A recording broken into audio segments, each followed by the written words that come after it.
رحم اللہ من قرأ الفاتحہ.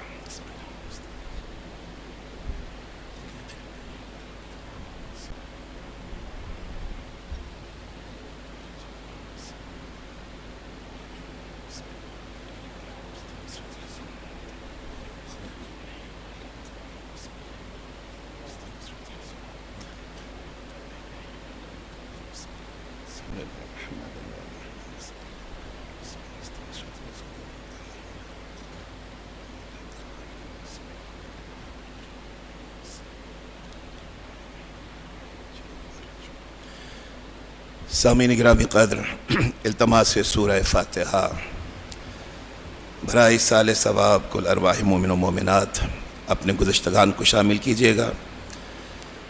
وہ مومنین و مومنات جو پچھلے سال رونق فرش عزا تھے اب ہمارے درمیان نہیں ہیں، ان کی ارواح کو شامل کرتے ہوئے وہ مومن و مومنات جو حالیہ وبا سے متاثر ہو کر ہم سے رخصت ہوئے ہیں، ان تمام ارواح مومن و مومنات کے لیے بالخصوص برائے ایصال ثواب مرحوم و مغفور سید شمیم الحسن نقوی ابن ادیب اعظم مولانا ظفر حسن نقوی، مرحومہ میمونہ شمیم نقوی بنت خلیفہ سعادت حسین، مرحوم و مغفور ادیب اعظم مولانا ظفر حسن نقوی ابن دلشاد علی، مرحومہ یاسین دولت، مرحوم خلیفہ سید سعادت حسین، مرحومہ بیگم ثریا سلطان، مرحوم مغفور شہید ڈاکٹر سید ندیم الحسن نقوی،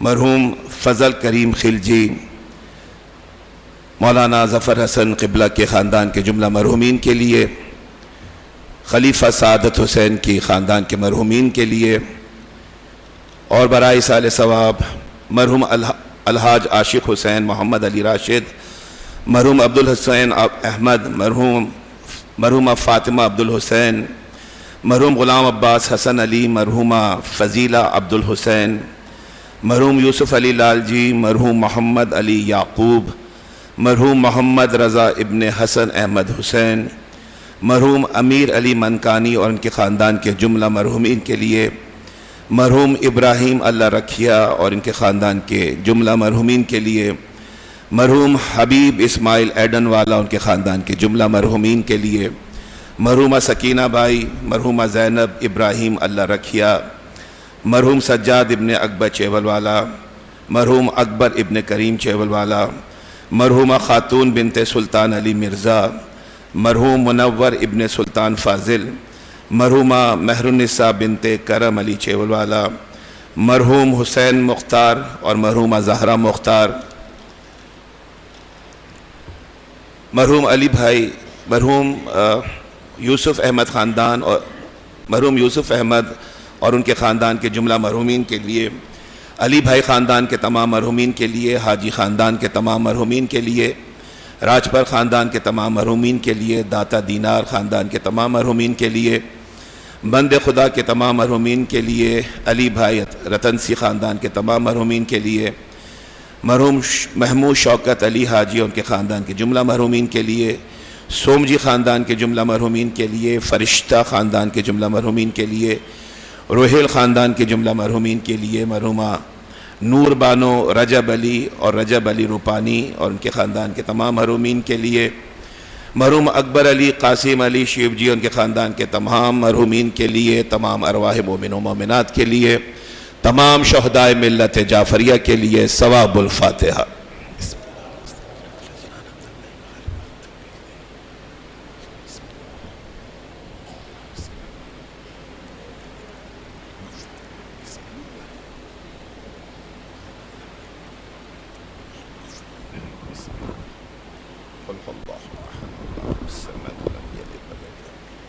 بسم اللہ قل اللہ احد اللہ الصمد لم یلد اللہ احد اللہ الصمد لم یلد ولم یولد ولم یکن له کفوا احد. صلی اللہ محمد و آل محمد صلی اللہ محمد و آل محمد. سامعین گرامی قدر، قبل اس کے کہ میں گفتگو کا آغاز کروں، میں نہایت مؤدبانہ اور نہایت عاجزانہ گزارش کروں گا کہ جو مومنین بغیر ماسک کے تشریف فرما ہیں، اگر ان کے پاس ماسک ہے تو وہ اپنے ماسک نکال کے پہن لیں، اور جنہوں نے ماسک لگائے ہوئے تو ہیں لیکن پراپر طریقے سے پلیس نہیں کیے ہوئے ہیں، وہ پراپر طریقے سے پلیسمنٹ کریں ماسک کی.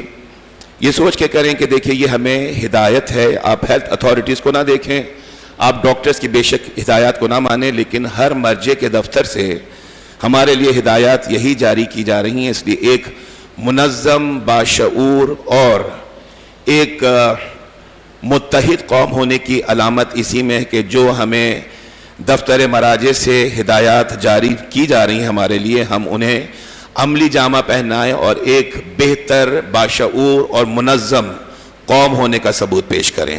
حضرات محمد و آل محمد پر بلند ترین صلوات بھیجیے گا اجتماعاً.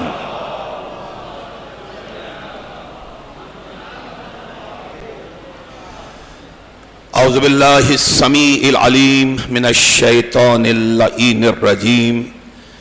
بسم اللہ الرحمن الرحیم.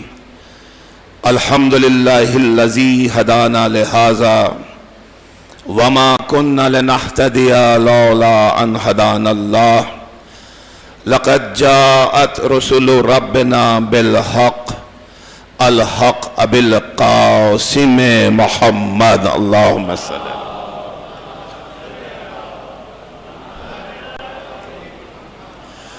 الحمد للہ الذی جعلنا من المتمسکین بولایت علی ابن ابی طالب والائمۃ علیہم السلام، ثم الصلاة والسلام والتحیۃ والاکرام علی آلہ الطیبین الطاہرین المعصومین المظلومین، ولعنۃ اللہ علی اعدائہم اجمعین من یومنا ھذا الی یوم الدین. اما بعد فقد قال اللہ سبحانہ وتعالی فی محکم کتابہ المجید وہو اصدق الصادقین وقولہ الحق.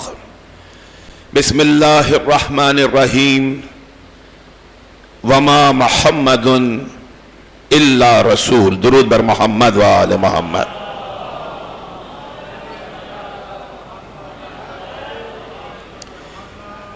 اسے بہتر اور اسے بلند صلوات ہدیہ کیجیے عظمت محمد و آل محمد. جزاک اللہ.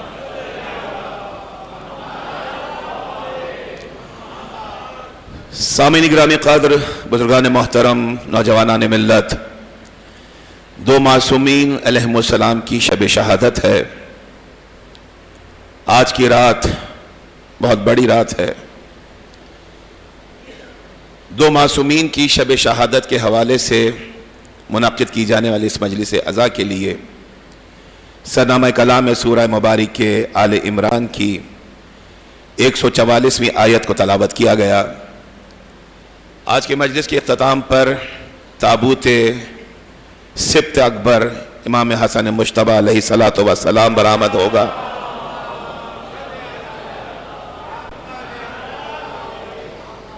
اس لیے مصائب کے حوالے سے آج کا ذکر مخصوص رہے گا سرکار حسن سبز قبا کی شہادت کے مناسبت سے، اور کل اسی عزاخانے میں انشاءاللہ العزیز رحمت العالمین کی مصائب کا تذکرہ ہوگا. لیکن جیسا کہ میں نے عرض کیا کہ آج دو معصومین کی شب شہادت ہے، اس لیے فضائل کی منزل پر دونوں کا تذکرہ ہے اور مصائب کی منزل پر سرکار حسن سبز قبا کا ذکر ہے. اس فکر کو سامنے رکھتے ہوئے جس آیت مبارکہ کو سرنامہ کلام میں تلاوت کیا گیا وہ مختصر سی آیت ہے، معروف آیت ہے، اور کسی بھی موضوع سننے والے کے لیے ناشناسا نہیں ہے. بلکہ میں جملہ عرض کروں کہ آپ بحمدللہ عزاداران مظلوم کربلا ہیں، اس کے ماتمدار ہیں کہ جس نے نو کے نیزہ پر بھی تلاوت قرآن کا حق ادا کیا ہے. اس لیے میں یہ کہنے میں حق بجانب ہوں کہ جو حقیقی عزادار حسین ابن علی ہے چند آیات پہ موقوف نہیں ہے، پورا کا پورا قرآن اس کی نگاہ کے سامنے رہا کرتا ہے. اس لیے کہ آپ اس کے چاہنے والے ہیں جس نے سر کٹا کر قرآن کو سر بلند کیا ہے، دین کو سر بلند کیا ہے۔ تو مختصر سی آیت ہے اور اعلان یہ ہو رہا ہے وما محمد الا رسول، محمد کچھ نہیں ہے فقط اللہ کے رسول ہیں۔ قدرت چاہتی یہ ہے سامعین گرامی قدر کے حیات ختمی مرتبت کو خانوں میں منقسم نہ کیا جائے کہ گھر میں ہو تو آپ کہیں کہ بشر ہے، اور مسجد میں آ جائے، محراب پہ آ جائے، منبر پہ آ جائے تو آپ کہیں کہ رسول ہے۔ نہیں، اس نے آواز دی وما محمد الا رسول، محمد بشریت کا حوالہ، رسول عہدے کا حوالہ۔ مختصر سی آیت میں دونوں حوالے رکھے، دونوں ریفرنس رکھے، اور دنیا کو یہ پیغام عظیم دیا کہ یہ میرا رسول بشر بھی ہے، یہ میرا بھیجا ہوا بشر بھی ہے، یہ میرا بھیجا ہوا رسول بھی ہے۔ لیکن کیسا بشر ہے، کیسا رسول ہے، دنیا پہچانے کہ حیات مبارکہ کی کسی منزل پر اس کی بشریت رسالت سے الگ نہیں ہوتی اور اس کی رسالت بشریت سے جدا نہیں ہوا کرتی ہے۔ درود بھیجیں۔ جزاک اللہ۔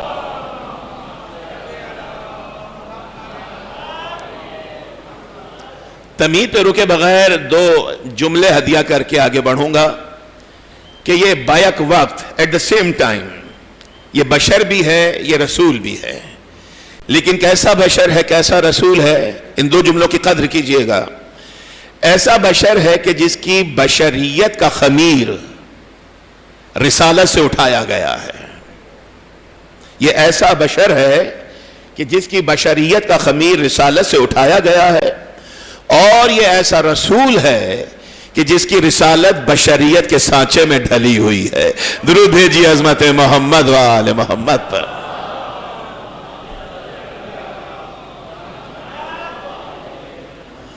اور کامیابی اسی کی پیروی میں ہے، کامیابی اسی کے اتباع میں ہے۔ دامن وقت چونکہ بہت زیادہ گنجائش نہیں رکھتا ہے اور یہ شب مسلسل عزاداری کی شب ہے، پرصداری کی شب ہے۔ آپ کو ایک مقام سے دوسرے مقام پر پرصداری کے لیے حاضری دینی ہے، میری حاضریاں بھی ہیں، اس لیے بہت زیادہ زحمت سماعت مجھے دینی نہیں ہے اپنے موضوع سننے والوں کو، لیکن ہمیں کسی نتیجے کو حاصل کرنا ہے تاکہ ہم مقصد ازا کو حاصل کر سکیں، مال ازا کو حاصل کر سکیں۔ سن محترم، کامیابی اسی رسول کی پیروی میں ہے، کامیابی اسی رسول کے اتباع میں ہے۔ سورہ مبارک اعراف 7واں سورہ ہے کلام مجید کا۔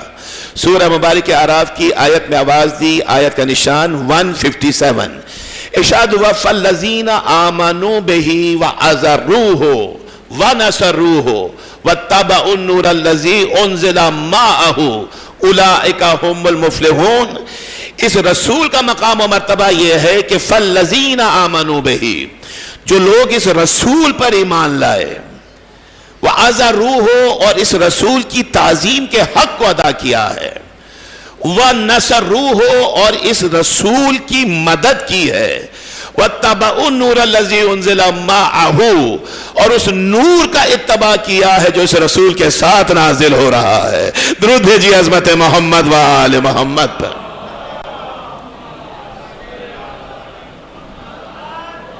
اولئک ہم المفلحون، وہی لوگ ہیں کہ جو کامیاب ہیں۔ یعنی رسول پر ایمان لائیے، رسول کی تعظیم کا حق ادا کیجئے، رسول کی مدد کیجئے، اور جو نور رسول کے ساتھ نازل ہوا، مجھے اس مقام فضیلت پر اس نور سے بحث نہیں ہے کہ وہ نور کون سا ہے جو رسول کے ساتھ نازل ہوا، وہ میں بھی جانتا ہوں، وہ آپ بھی جانتے ہیں، ہمیں فکر کو آگے بڑھانا ہے۔ اولئک ہم المفلحون، یہی وہ لوگ ہیں جو فلاح یافتہ ہیں۔ سامعین گرامی قدر، آج کی رات کا اور کل کے دن کا اگر کوئی بہت بڑا پیغام ہو سکتا ہے، اگر کوئی بہت بڑا میسج ہو سکتا ہے، یا ہمارے حوالے سے بہت بڑا کام کوئی ہو سکتا ہے آج اور کل کے دن کے حوالے سے، تو اگر ہم یہ اسٹیبلش کر لیتے ہیں، اگر ہم یہ تعین کر لیتے ہیں آج کی رات میں اور کل کے دن میں کہ ہمارا اور رسول کا تعلق کیا ہے۔ کبھی میرے بچوں نے سوچا، میرے نوجوانوں نے خیال کیا کہ رسول سے ہماری ریلیشن کیا ہے. ہم جو رسول کے واسطے دے دے کر دعائیں مانگتے ہیں، فقط مانگتے نہیں ہیں، ہمیں ملا بھی کرتا ہے. اس کا واسطہ جب بھی دیا ہے رب نے خالی ہاتھ نہیں لوٹایا ہے. جب بھی کالی کملے والی کے صدقہ مانگا ہے، جب بھی رحمت العالمین کا صدقہ مانگا ہے، جب بھی ان کے آل کو وسیلہ بنایا ہے، رب ذوالجلال نے کبھی بھی محروم عطا نہیں رکھا ہے. کبھی بھی دعا کو رب ذوالجلال نے رد نہیں کیا ہے. تو رسول بہت بڑا ذریعہ ہے، وسیلہ ہے ہمارے لیے. لیکن کبھی ہم نے سوچا کہ ہمارا اور رسول کا تعلق کیا ہے؟ ہم رسول کے ساتھ کون سا ریلیشن ہے کہ جس کو مینٹین کرتے ہیں؟ اگر ہم نے یہ اسٹیبلش کر دیا، اور یہ بہت بڑی ایکسرسائز ہو سکتی ہے آج کی رات کے لیے اور کل کے دن کے لیے، کہ اگر ہم نے اپنے اور رسول کے تعلق کو وضع کر لیا ہے، اسٹیبلش کر لیا ہے، معین کر لیا ہے، متعین کر لیا ہے، تو نہ تو ہم فیض رسالت سے محروم رہیں گے، نہ فیض آل رسول سے محروم رہیں گے. اس لیے کہ جسے رسول کا فیض مل جاتا ہے اسے فیض امامت خود بخود مل جایا کرتا ہے. جزاک.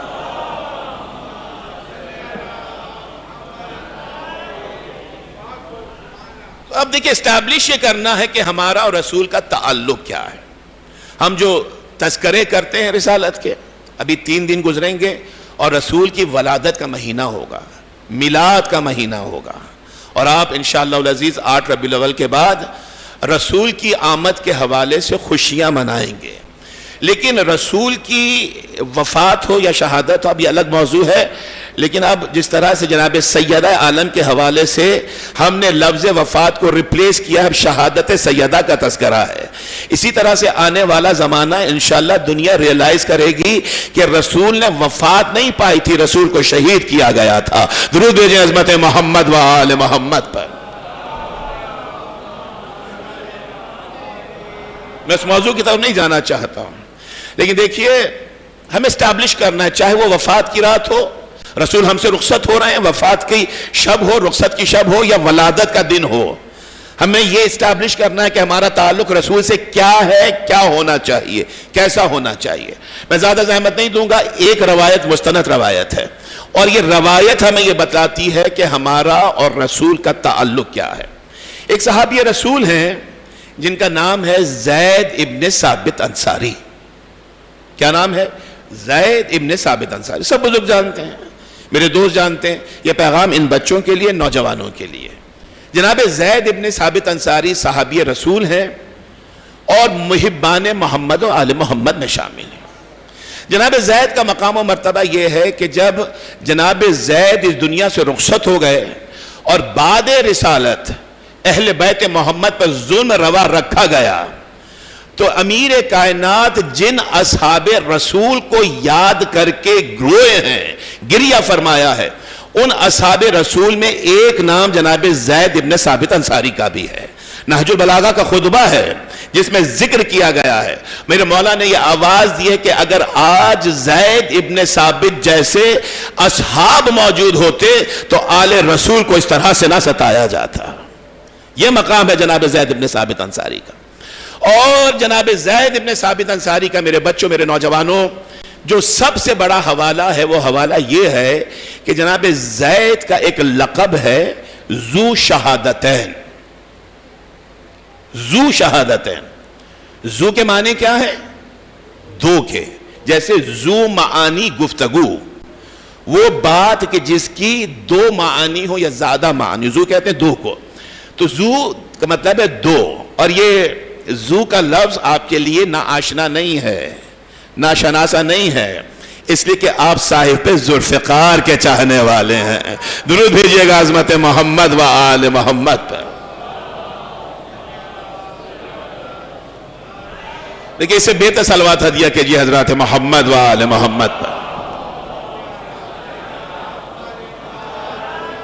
جو صاحب ذوالفقار کا چاہنے والا وہ ذو کو کیوں نہیں سمجھے گا؟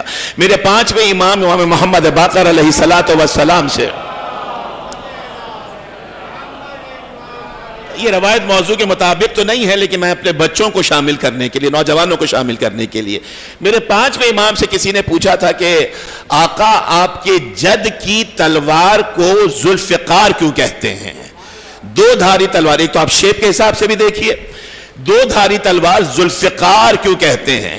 تو میرے 5ویں امام کا جملہ ہے، قدر کیجئے گا میرے نوجوانوں، میرے مولا نے فرمایا تھا کہ میرے جد کی تلوار کو ذوالفقار اس لیے کہتے ہیں کہ جس کسی پر میرے جد کی تلوار اٹھ گئی ہے، ذوالفقار، تو جس پہ میرے جد کی تلوار اٹھ گئی ہے اس کو 2 فراقوں میں تقسیم کر دیا ہے، اس کو 2 فراقوں میں مبتلا کر دیا ہے، اس کو 2 جدائیوں میں ڈال دیا ہے۔ بس جیسے یہ جملہ سنا، میں طویل روایت کو مختصر کر رہا ہوں تاکہ نتیجہ آپ تک پہنچے، جیسے یہ جملہ سنا سائل نے ہاتھوں کو جوڑا، کہا مولا وہ 2 جدائیاں کون سی ہیں جن میں ذوالفقار جن جدائیوں میں ڈالا کرتی ہے؟ میرا مولا فرماتا ہے کہ جس پر میرے جد کی تلوار اٹھ جاتی تھی، دنیا میں رشتہ داروں سے جدا کرتی تھی، آخرت میں جنت سے جدا کر دے گی۔ درود بھیجیے عظمت محمد و آل محمد۔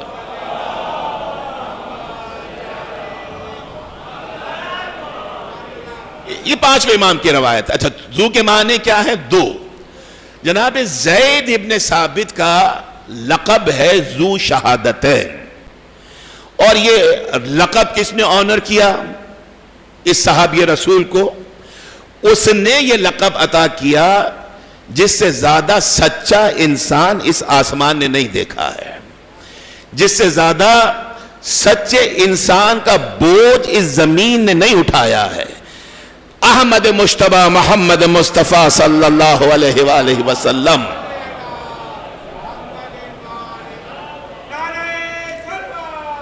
اللہم صلی علی محمد وآلہ، جس کے صدق و صفا کی ضمانت قرآن نے لی، سورہ مبارک نجم میں آواز دی، وَمَا يَنْتِقُ عَنِ الْهَوَىٰ إِنْ هُوَ إِلَّا وَحْيٌ يُوحَىٰ، میرا رسول کوئی کلام کرتا ہی نہیں ہے کہ جب تک وحی کا اشارہ نہ ہو جائے۔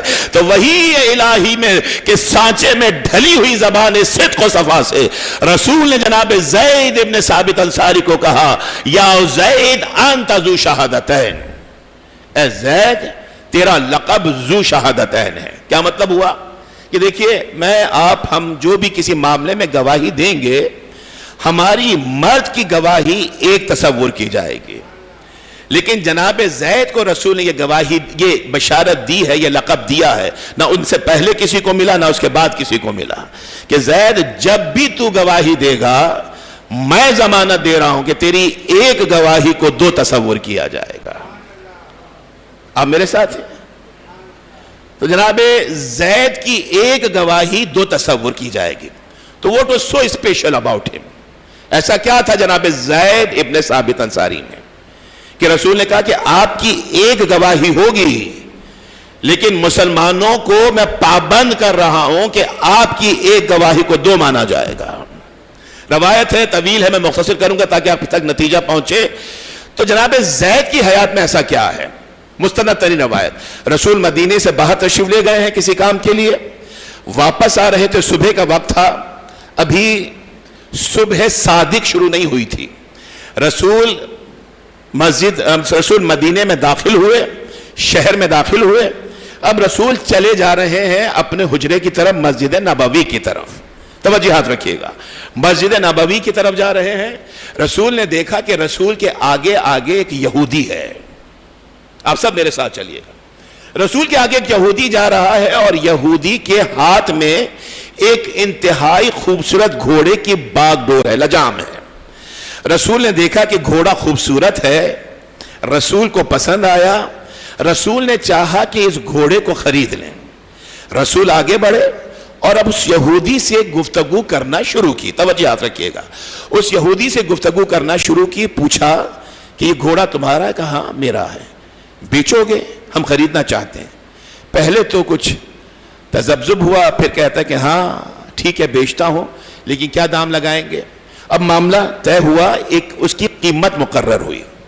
جب قیمت مقرر ہو گئی تو رسول خدا فرماتے ہیں کہ میں چونکہ سفر پہ گیا ہوا تھا، میرے پاس اتنی رقم اس وقت موجود نہیں ہے، تو میرے ساتھ میرے حجرے تک چل, مسجد نبوی تک چل, تیری جو قیمت جو تو نے اس گھوڑے کی مجھ سے طلب کی ہے وہ ہم تجھے ادا کریں گے اور اپنی امانت اس سے لے لیں گے. معاہدہ ہو گیا. رسول کہتے ہیں اب یہ گھوڑا تیرے پاس ہماری امانت ہے, ہم اسے خرید چکے ہیں, بس ہمیں پیمنٹ کرنی ہے اور یہ گھوڑا ہمارا ہو جائے گا. یہ پیکٹ ہوا, یہ معاہدہ ہوا. رسول نے گھوڑے کو خریدنے کے لیے رقم کا وعدہ کیا اور اب یہ چلنے لگے. اب جب یہ چلنے لگے, مسجد نبوی دور تھی, گلیوں سے گزر رہے ہیں, بازاروں سے گزر رہے ہیں, وقت زیادہ ہو گیا, صبح نمودار ہو گئی, لوگ گھروں سے نکلنا شروع ہوئے. اب جب لوگوں نے آتے جاتے اس گھوڑے کو دیکھا جو گھوڑا رسول کو پسند آیا تھا, تو ہر دیکھنے والے کو پسند آیا. اب لوگ اس یہودی سے آہستہ آہستہ پوچھنے لگے کہ گھوڑا تمہارا ہے, بیچو گے؟ ہم خریدنا چاہتے ہیں. ابتداءً انکار کرتا رہا, اس لیے کہ معاہدہ ہو چکا تھا. لیکن جب اس یہودی نے یہ محسوس کیا کہ اس گھوڑے کے طلبگار بڑھ رہے ہیں اور قیمت بھی جس قیمت پہ میں معاہدہ کر چکا ہوں قیمت بھی اسے زیادہ لگ رہی ہے, تو اب اس کے دل میں لالچ آ گیا. اب ابتداءً تو یہ منع کرتا رہا, لیکن جب لوگوں کا اصرار بڑھا, طلبگار زیادہ ہو گئے, خریدار زیادہ ہو گئے, تو یہ بھی رک گیا اور ایک مجمع لگ گیا. توجہ یاد رکھیے گا, میں بہت مختصر کر رہا ہوں. ایک مجمع لگ گیا, کہا ہاں بیچنا ہے, کیا قیمت لگاؤ گے؟ اب قیمت اس سے زیادہ لگ رہی ہے جو رسول لگا چکے تھے, جس میں معاہدہ ہو چکا تھا. لیکن جب دل میں لالچ آ جائے تو وعدوں کا پاس نہیں رہا کرتا ہے, معاہدوں کا خیال نہیں رہا کرتا ہے. بس دل میں لالچ آیا. رسول دور تھے, ذرا فاصلے پر تھے, پیچھے پیچھے آ رہے تھے. رسول نے دیکھا کہ یہودی مجمع لگا کر کھڑا ہوا ہے. رسول تیزی سے آگے آئے, کھڑے ہوئے اور اب گفتگو سننا شروع کی. اب جو سنا تو کیا سنا کہ وہ گھوڑا جو یہودی نے میرے مولا کو, میرے رسول کو بیچا تھا, قیمت لگ چکی تھی, معاہدہ ہو چکا تھا, اسی کے دام لگائے جا رہے ہیں. رسول آگے بڑھے, کہا یہ گھوڑا تو ہمیں بیچ چکا ہے, اب یہ تیرے پاس ہماری امانت ہے, تیرا نہیں ہے. یہ ہم تجھے مال دیں گے, قیمت دیں گے, جو تو نے منہ مانگی قیمت جو بھی تو نے طلب کی ہے ہم تجھے دیں گے اور اپنی امانت دے لیں گے. بس اتنا سنا. اب چونکہ دل میں لالچ آ چکا تھا, یہودی پوچھتا ہے کون سا معاہدہ تھا, کہاں ہوا تھا یہ معاہدہ, کس نے کیا تھا یہ معاہدہ؟ رسول کہتے ہیں ابھی تھوڑی دیر پہلے تو ہم نے معاہدہ کیا ہے. کہا اچھا, معاہدہ اگر کیا ہے تو دکھلائیے تحریر کہاں موجود ہے, کوئی تحریری صورت موجود ہے؟ جملہ عرض کروں گا پھر آگے بڑھوں گا کہ تھا یہودی, لیکن رسول اسلام سے تحریر مانگ کر شاید دنیا کو یہ پیغام دے رہا ہے کہ مسلمانوں کا رسول لکھنا بھی جانتا ہے, پڑھنا بھی جانتا ہے. درود بھیجیے عظمت محمد و آل محمد پر.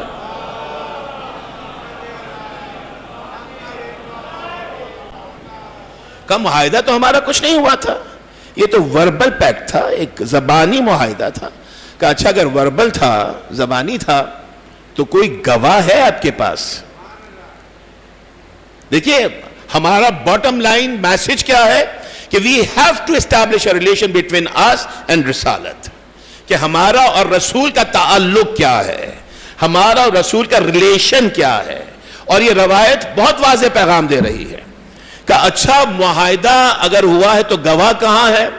کہ گواہ تو کوئی نہیں ہے, یا تو تھا یا میں تھا اور ہمارا معاہدہ ہوا تھا. اب لوگ جمع ہیں, مسلمان جمع ہیں, کلمہ گو جمع ہیں, وہ جو نماز کے لیے جا رہے تھے وہ جمع ہونا شروع ہوئے. بس جیسے ہی گواہ مانگا, رسول نے کلمہ گویوں کی طرف دیکھا اور رسول اپنے چاہنے والوں کی طرف دیکھ کے پوچھتے ہیں کہ تم میں سے ہے کوئی ایسا کہ جو یہ گواہی دے کہ میرے اور یہودی کے درمیان یہ معاہدہ ہوا تھا. سب یک زبان ہو کے کہتے ہیں اللہ کے رسول ہم تو وہاں پہ موجود نہیں تھے. جب ہم موجود نہیں تھے, ہم نے دیکھا نہیں ہے, ہم نے سنا نہیں ہے, تو ہم گواہی کس طرح سے دے سکتے ہیں؟ کہاں تو مسلمان اتنا صاحب فکر ہو جاتا ہے کہ دیکھا نہیں اور سنا نہیں تو گواہی کس طرح سے دیں, اور کہیں ایسا ہو جاتا ہے کہ ہاتھوں پہ بلند دیکھتا بھی ہے, کانوں سے سنتا بھی ہے, پھر بھی نہیں گواہی دیتا ہے کہ علی اس کا مولا ہے جس کا رسول مولا تھا. درود بھیجیے گا حضرات محمد والا.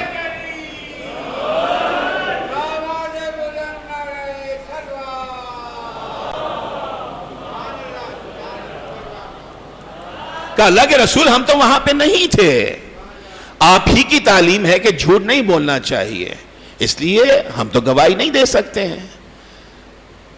رسول خاموش ہو گئے۔ روایت کہتی ہے کہ یہ مجمع یہاں پر تھا، دور گلی کے کارنر سے، کونے سے جناب زید ابن ثابت انصاری، وہی صحابی جو ذو شہادتین ہیں، جناب زید ابن ثابت انصاری گزر رہے تھے۔ دیکھا کہ میرا رسول، مسلمانوں کا رسول مجمع میں گھرا ہوا ہے، یہ رسول کا فدائی ہے، یہ رسول کا چاہنے والا ہے، یہ رسول کا صحابی ہے۔ رسول کو مجمع میں گھرا دیکھا تو رسول سے کترا کے دور نہیں گیا ہے، چل کے رسول کے پاس آیا ہے۔ کہا اللہ کے رسول یہ مجمع کیسا لگا ہوا ہے، یہ مجمع کیسا لگا ہوا ہے؟ کہا زید ایک معاملہ ہے، ایک مسئلہ ہے، یہ ایک معاملہ طے ہوا تھا مجھ میں اس یہودی میں، اور اب یہ یہودی اپنے معاہدے سے، اپنی زبان سے پھر گیا ہے، اب یہ گھوڑا میرے حوالے نہیں کر رہا ہے اور کوئی گواہ موجود نہیں ہے جو میری گواہی دے۔ جناب زید نے مسلمانوں کی طرف دیکھا، کہا اللہ کے رسول اتنے مسلمان موجود ہیں؟ کہا نہیں، ان میں سے کوئی بھی میری گواہی نہیں دے رہا، میرے حق میں گواہی نہیں دے رہا۔ بس اتنا سنا، توجہ رکھیے گا، اتنا سنا، جناب زید ابن ثابت انصاری کہتے ہیں اے اللہ کے رسول میں گواہی دیتا ہوں۔ Now you all have to be with me۔ پیغام کو کنسیو کیجئے گا، اے اللہ کے رسول میں گواہی دیتا ہوں کہ آپ میں اور اس یہودی میں یہ معاہدہ ہوا تھا۔ اب دیکھیں یہودی کو کوئی اعتراض نہیں ہوا، لیکن رسول پلٹ کر زید ابن ثابت سے سوال کرتے ہیں کہ زید جس طرح سے یہ مسلمان گواہی نہیں دے رہے ہیں، یہ کلمہ گو گواہی نہیں دے رہے ہیں کہ یہ وہاں پر موجود نہیں تھے، تو زید تو بھی تو وہاں پر موجود نہیں تھا، اے ثابت کے بیٹے تو بھی تو وہاں پر موجود نہیں تھا، جب یہ گواہی نہیں دے رہے ہیں تو تو کیوں گواہی دے رہا ہے؟ روایت یہ کہتی ہے کہ مسکرا کے جناب زید ابن ثابت انصاری کہتے ہیں اے اللہ کے رسول بے شک میں وہاں پر نہیں تھا جہاں پر معاہدہ ہوا، لیکن اللہ کے رسول میں تو غار حرا میں بھی موجود نہیں تھا۔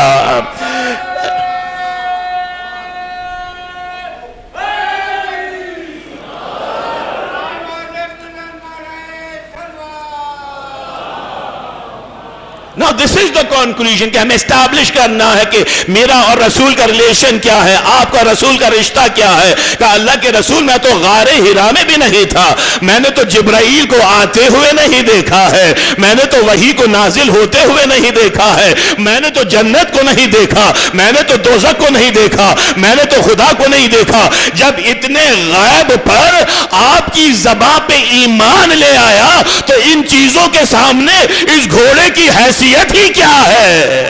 اللہ اکبر۔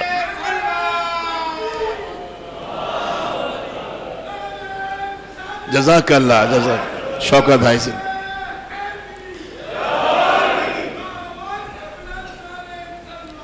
سلامت رہی شوکت ہے۔ اے اللہ کے رسول توحید کے سامنے، جنت کے سامنے، وحی الہی کے سامنے، امین وحی الہی کے سامنے اس گھوڑے کی حیثیت کیا ہے؟ جب سب کو مان رہا ہوں اس لیے کہ آپ کی زبان صدق و صفا سے سن رہا ہوں، صادق رسول سے سن رہا ہوں، تو یہ کیوں نہ یقین و ایمان لاؤ کہ آپ میں یہودی میں یہ مقابلہ ہوا، یہ معاہدہ ہوا تھا۔ بس اتنا سنا رسول نے ایک مرتبہ مسلمانوں کے مجمع کی طرف دیکھا، ایک مرتبہ زید ابن ثابت کی طرف دیکھا اور مسکرا کے ایک جملہ کہا کہ زید آج تو نے بھرے مجمع میں رسول کی گواہی دی ہے، یہ رسول یہ ضمانت دیتا ہے کہ جب تک تو زندہ رہے گا انت ذو شہادتین، تو ایک گواہی دے گا اسے دو سمجھا جائے گا۔